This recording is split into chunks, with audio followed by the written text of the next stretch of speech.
Ada beragam cara yang dilakukan oleh manusia untuk meraih sesuatu yang bernama bahagia. Ada yang harus menghabiskan hartanya untuk merasakan sesuatu yang ia cari, bahagia. Ada yang menghabiskan waktunya, ada yang melakukan segala macam kesibukan agar merasa bahagia. Padahal bahagia itu adalah amalan hati yang hanya Allah Subhanahu wa Ta'ala yang paling berhak untuk memberikan bahagia ini kepada siapapun yang Dia kehendaki. Sebab banyak orang yang menghabiskan hartanya untuk mencari kebahagiaan, tapi tidak kunjung bahagia. Ada yang menghabiskan waktunya untuk melakukan suatu perbuatan, justru malah jauh dari bahagia. Karena Allah belum memberikan kebahagiaan itu dalam dirinya. Sebab kebahagiaan itu adalah hak prerogatif Allah yang Dia berikan kepada siapapun yang telah melakukan segala perbuatan yang memang ada kaitannya dengan keridhaannya.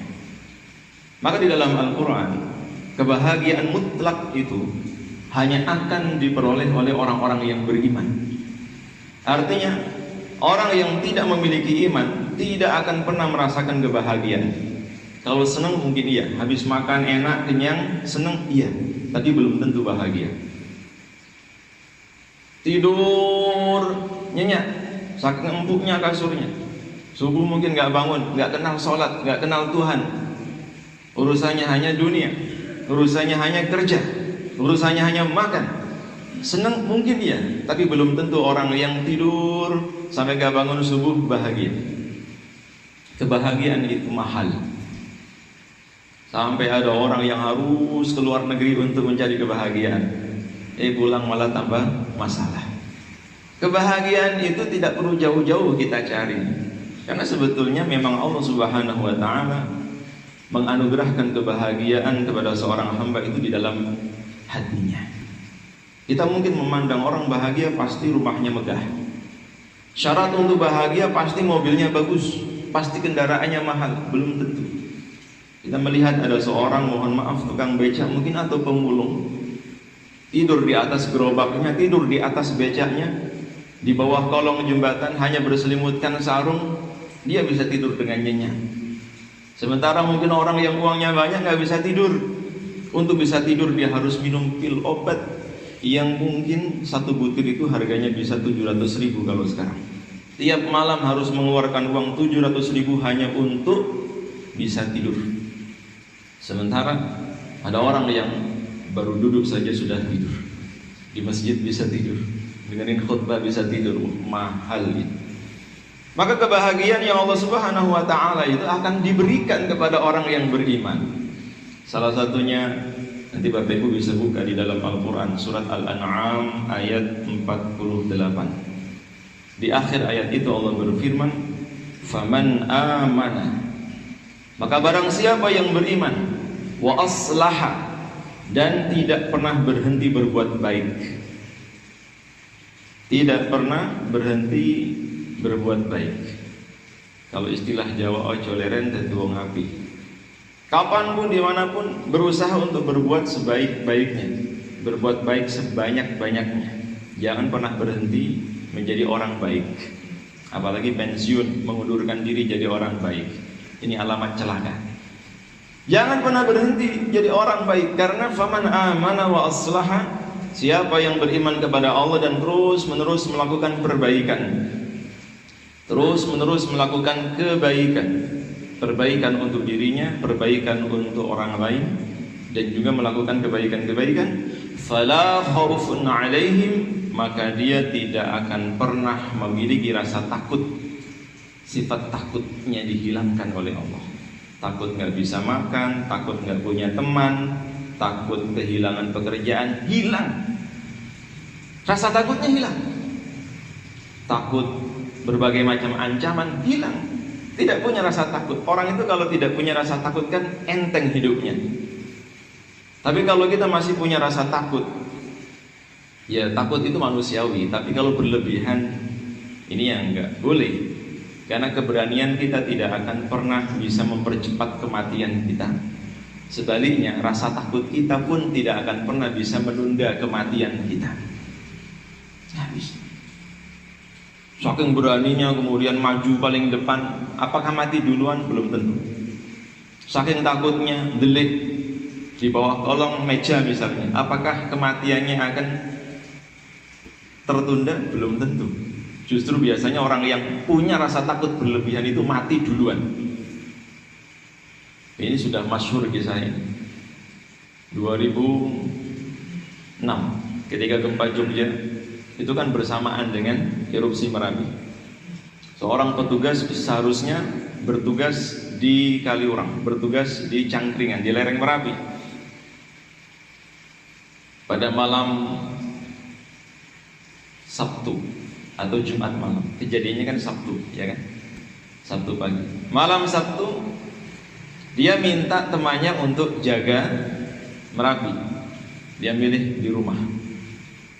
Karena saat itu Merapi sedang dahsyat-dahsyatnya erupsi Merapi. Ini ternyata Sabtu pagi terjadi gempa yang sangat dahsyat. 2006 ya. Si petugas ini, saya tidak menyebutkan institusinya apa. Si petugas ini termasuk yang menjadi korban, meninggal dunia karena rumahnya runtuh. Masih tidur, biasa bangun jam 7, tidak pernah bangun sholat subuh. Di saat dia tidur, rumahnya runtuh, meninggal. Sementara temannya yang dibayar untuk menggantikan dia bertugas di Merapi selamat. Luar biasa. Maka benar kata Allah dalam surat Al-Jumu'ah ayat yang ke-8, Qul innal mauta alladhi tafirruna minhu fa innahu mulaqikum thumma turadduna ila alimil ghaibi wasyahadah fayunabbi'ukum bima kuntum ta'malun. Katakanlah wahai Muhammad, sesungguhnya kematian yang engkau lari darinya justru pada hakikatnya engkau sedang mendatanginya. Kita nggak akan pernah bisa lari dari kematian. Yang ada adalah justru mendatangi kematian. Kita tidak akan pernah bisa menghindar kematian. Maka apa yang kita takutkan? Keberanian kita tidak akan mempercepat kematian kita kalau belum waktunya. Ketakutan kita pun tidak akan bisa menunda kematian kalau memang belum waktunya. Maka orang yang beriman, hanya orang yang beriman dan orang yang senantiasa berbuat baik, tidak memiliki rasa takut. Dan yang kedua, walahum yahzanun, dan mereka adalah orang yang tidak akan pernah bersedih hati, orang yang tidak gampang galau, orang yang tidak gampang gelisah, orang yang tidak pernah resah, nikmat, selalu bersyukur, selalu bahagia. Ini janji Allah. Apalagi kalau bisa menjaga amal salih itu secara kontinu, sebagaimana Allah firmankan dalam surat Al-Ahqaf ayat ke-13. Allah berfirman, innal ladzina qalu rabbunallahu tsumma istaqamu. Sesungguhnya orang yang mengatakan Tuhan kami adalah Allah, lalu dia beristiqomah, beramal salih secara istiqomah, salat berjamaah di masjid secara istiqomah, tilawah Quran, sedekah, berbuat baik kepada orang lain, dia lakukan secara kontinu, tidak terpengaruh oleh keadaan, pokoknya selalu berbuat baik. Dan Abu Bakar As-Siddiq, Abu Bakar mertuanya Nabi sekaligus sahabatnya Nabi, ketika tersebar hadisul ifki, kisah hoax yang menimpa istri Rasulullah, putrinya Abu Bakar Aisyah radhiyallahu anha, yang saat itu seolah-olah dituduh selingkuh. Ini kisahnya dalam Al-Quran, surat An-Nur, termasuk dalam surat At-Taubah. Abu Bakar itu punya seorang budak, atau punya, kalau sekarang mungkin apa ya, anak asuh atau seorang duafa yang selalu dicukupi. Nah, si budak ini karena ketidaktahuannya ikut-ikutan menyebar hoax bahwa Aisyah selingkuh bla bla bla. Mendengar hal itu Abu Bakar marah, dan dia berjanji untuk menghentikan kebiasaan baik yang dilakukan oleh Abu Bakar kepada orang tersebut. Tidak lama setelah itu turun sebuah ayat yang Allah nggak terima. Jangan sampai kebaikan yang biasa engkau lakukan engkau hentikan karena kesalahan yang dilakukan oleh orang yang selalu engkau berbuat baik kepadanya. Kalau misalnya kita selalu menolong tetangga kita, kalau masak kemudian kita bagi sayurnya, ternyata tahu-tahu di belakang tetangga kita itu memfitnah kita, menjelek-jelekan kita. Biasanya kalau kita tinggal di moto, awas jadi tak kayak imaneh, ya kan gitu. Tapi kalau bahasa Al-Quran enggak, walaupun dia menjelek-jelekan kita, tetap jalan terus. Kebaikan yang kita lakukan itu jangan berhenti. Enggak ada hubungannya kita dengan manusia. Kita berbuat baik itu hubungannya kita dengan Allah. Meskipun orang yang kita tolong, orang yang selalu kita bantu mengecewakan kita, jangan sampai mempengaruhi kebiasaan baik yang kita lakukan selama ini.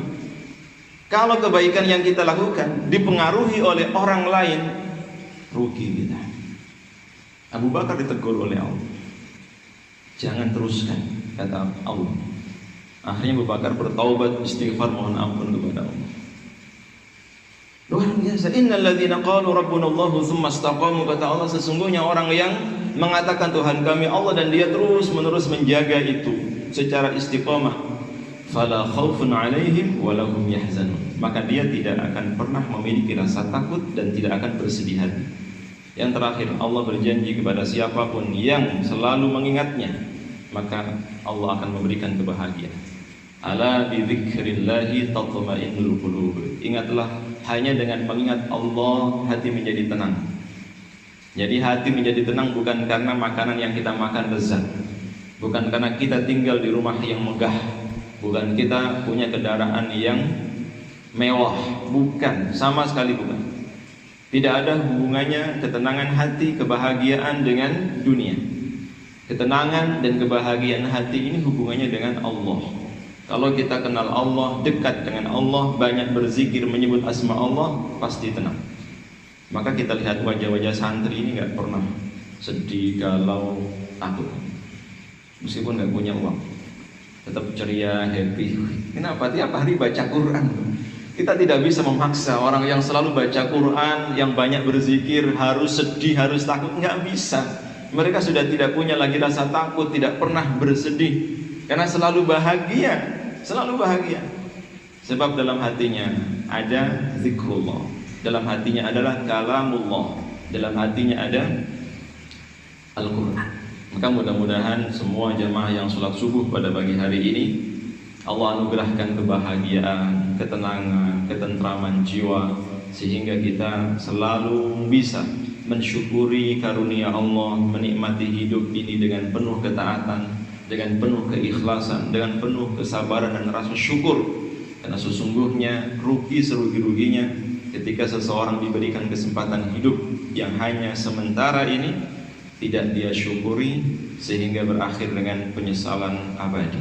Mudah-mudahan Allah menjaga diri kita, keluarga kita, saudara-saudara kita, teman-teman kita, jamaah kita, untuk senantiasa istiqomah berada di jalannya. Amin ya rabbal alamin. Hadanallahu iyyakum ajma'in. Subhanakallahumma wa bihamdika asyhadu an la ilaha illa anta astaghfiruka wa atubu ilaik. Billahi taufiq wal hidayah. Assalamualaikum warahmatullahi wabarakatuh.